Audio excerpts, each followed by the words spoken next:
Betting application ನಡೆಸುವ ಇಬ್ಬರಲ್ಲಿ ಒಬ್ಬರು ಅರೆಸ್ಟ್, ಇನ್ನೊಬ್ರು ಫುಲ್ ಸೇಫ್. ಹವಾಲಾ ಕಿಂಗ್ ಪಿನ್ ಸಮುಂದರ್ ಸಿಂಗ್ ಬಚಾವ್ ಆಗೋದಕ್ಕೆ ಏನು ಕಾರಣ? ಕೆಸಿನೋ, ಆನ್ಲೈನ್ ಬೆಟ್ಟಿಂಗು, ಹವಾಲಾ ಅಕ್ರಮ ದಂಧೆಯ ಆರೋಪ ಇದ್ರೂ ಕೂಡ ಸೇಫ್ ಆಗಿದ್ದಾರೆ.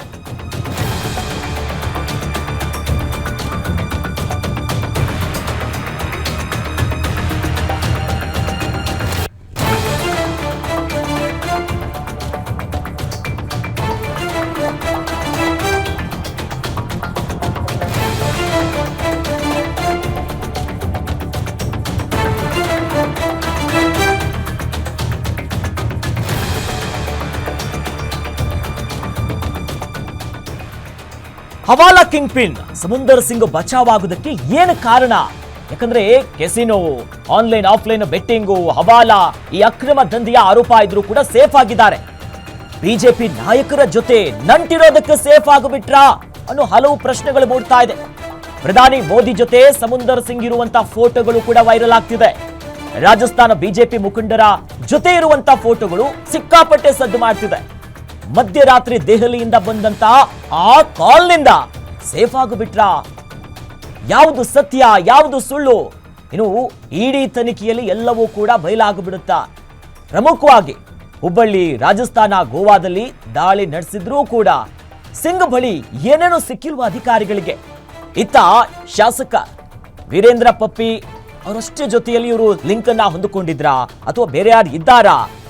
ಯಾಕಂದ್ರೆ ಶಾಸಕ ವೀರೇಂದ್ರ ಪಪ್ಪಿ ಅರೆಸ್ಟ್ ಆದರೆ ಸಮುಂದರ್ ಸಿಂಗ್ ಯಾಕೆ ಸೇಫ್ ಆದ್ರು? ರೇಡ್ ಆಗಿತ್ತು, ಅಧಿಕಾರಿಗಳು ತನಿಖೆ ಮಾಡಿದ್ರು, ಏನ್ ನಡೀತಾ ಇದೆ ಅನ್ನುವಂತ ಹಲವು ಅನುಮಾನಗಳು ಮೂಡ್ತಾ ಇದೆ. ಯಾಕಂದ್ರೆ ಪ್ರಭಾವಿಗಳು, ಅದರಲ್ಲಿ ಎರಡು ಡೌಟೇ ಇಲ್ಲ.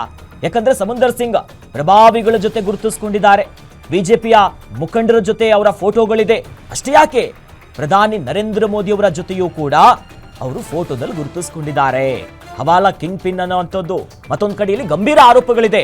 ಹವಾಲಾ ಟ್ರಾನ್ಸಾಕ್ಷನ್ಸ್ ಇರ್ಬೋದು, ಜೊತೆಲಿ ಆಫ್ಲೈನ್ ಆನ್ಲೈನ್ ಬೆಟ್ಟಿಂಗ್ ದಂಧೆಗಳಿದೆಯಲ್ಲ, ಇವೆಲ್ಲ ಆರೋಪ ನೋಡಿ ದೃಶ್ಯದಲ್ಲಿ ಕೂಡ ಗಮನಿಸ್ತಾ ಇದೀವಿ. ಪ್ರಧಾನಿ ನರೇಂದ್ರ ಮೋದಿ ಅವರ ಜೊತೆ ಇದ್ದಂತ ಒಂದು ಫೋಟೋ ಕೂಡ ಇತರ ಬಿಜೆಪಿಯ ನಾಯಕರ ಜೊತೆ ಕೂಡ ಇದೆ. ಹಾಗಾದ್ರೆ ಇವರು ಸೇಫ್ ಆಗೋದಕ್ಕೆ ಏನು ಕಾರಣ? ಇತ್ತ ಚಿತ್ರದುರ್ಗದ ಶಾಸಕರಾಗಿರುವಂತ ವೀರೇಂದ್ರ ಅವರು ಅರೆಸ್ಟ್ ಆಗಿದ್ದಾರೆ. ಅಧಿಕಾರಿಗಳು ಅವರನ್ನ ಅರೆಸ್ಟ್ ಮಾಡಿಕೊಂಡಿದ್ದಾರೆ. ಜೊತೆಯಲ್ಲಿ ದೊಡ್ಡ ಮೊತ್ತದ ನಗದು ಕೂಡ ಅವರಿಗೆ ಸಂಬಂಧಪಟ್ಟಂತ ಕಚೇರಿ, ಇತರ ಕೆಸಿನೋ ಸೇರಿದಂತೆ ಇತರ ಭಾಗದಲ್ಲಿ ಸಿಕ್ಕಿದೆ. ಪರಿಶೀಲನೆ ಆಗ್ತಿದೆ. ಬಟ್ ಇವ್ರು ಯಾಕೆ? ಯಾಕಂದ್ರೆ ಅವ್ರ ಜೊತೆ ಲಿಂಕ್ ಇದೆ, ಅದು ಬಹಳ ಸ್ಪಷ್ಟವಾಗಿ ಗೊತ್ತಾಗಿರೋದು. ಹಾಗಾದ್ರೆ ಹೆಂಗ ಸೇಫ್ ಆಗಿಬಿಟ್ರು? ಪ್ರಭಾವ ಬಳಸ್ತಿದ್ದಾರಾ ಅಥವಾ ಬೇರೆದೇನಾದ್ರೂ ನಡೀತಾ ಇದೆಯಾ? ಬಟ್ ಸತ್ಯಾಸತ್ಯತೆಗಳು ಇಡಿಯ ತನಿಖೆಯಲ್ಲೂ ಹೊರಬರಬೇಕು. ಬಟ್ ಈಗ ಮಾತ್ರ ಎಲ್ಲರಲ್ಲೂ ಕಾಡ್ತಿರೋದು ಇವರೆಲ್ಲರ ಜೊತೆ, ಪ್ರಭಾವಿಗಳ ಜೊತೆ ಫೋಟೋ ಗುರುತಿಸ್ಕೊಂಡಿದ್ದಾರಲ್ಲ, ಹೀಗಿರಬಹುದು ಅನ್ನುವಂತಾಗಿ.